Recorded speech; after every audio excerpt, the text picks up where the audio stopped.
Good morning, Emmanuel journeyers. I hope your Lent continues well. We're moving into the third week of Lent now. And this week, the rule is sacrifice, one that is particularly appropriate for a Lenten season for reflection and meditation on. And I think this rule from the community of St. Anselm puts sacrifice in a light that keeps it challenging and also illuminates the wonders that can come along with it. The biblical passage that they've picked out for this rule, Mark 10:21-22, to me is one of the most challenging passages we have in the Bible. Jesus, looking at him, loved him and said, "You lack one thing. Go, sell what you own and give the money to the poor, and you will have treasure in heaven.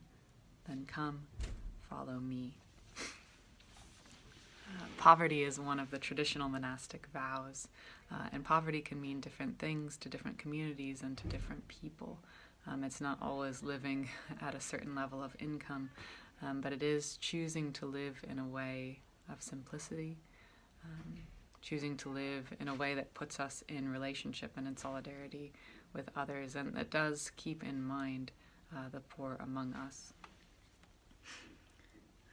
In the community of St. Anselm, the sacrifices that we were expected to make as part of our vows, you can read some of them here, but each of us received £50 a month as our spending money. Other than that, everything that we had came from the community.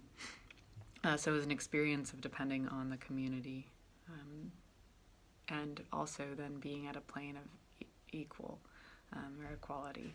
People were coming from different backgrounds, professionally and denominationally, yes, but also economically. And in this sense, suddenly all of us were equalized. And that was one way.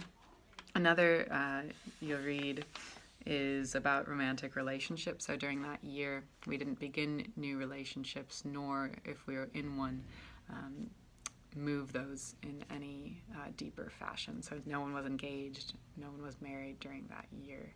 It was a year to kind of set that part of our life on hold so as to focus on God. And then after, of course, to open that up again. That was one example of sacrifice that was meant to open us more to letting God be at the center, truly. And finally in here you'll see electronic communication. So we were given a schedule of when we could use electronics, which was a healthy choice, and did form the community in a stronger way because we didn't have cell phones with us all the time. We weren't sort of removed in our presence, thinking about who we were talking to on the phone or who we were text messaging to, but we're present to one another more than we would have been were this rule not a part of it. I'm curious in your conversation what you'll say about this rule, and that it says that to prioritize following Jesus, we recognize that it requires some sacrifice. Sacrifice is choosing our priorities, and sacrifice is risky because Jesus does not say what he will give us in return. This to me is an honest appraisal of sacrifice. When we give something up for the sake of following Jesus, we don't know what we're going to get in return. It's not that we give something up and suddenly joy fills us immediately.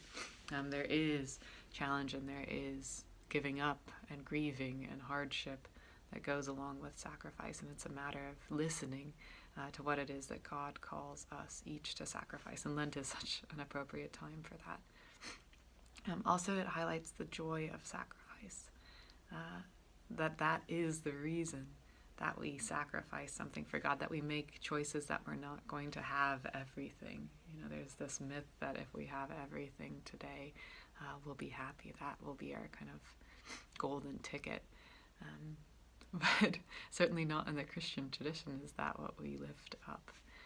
But the joyful adventure is one where we're kind of taking steps of letting go, of shedding what is unnecessary and living simply so as to follow Christ. So I hope you have a rich conversation, and I hope this rule in particular gives you something good to meditate on during Lent. And I look forward to hearing what comes up. Thank you.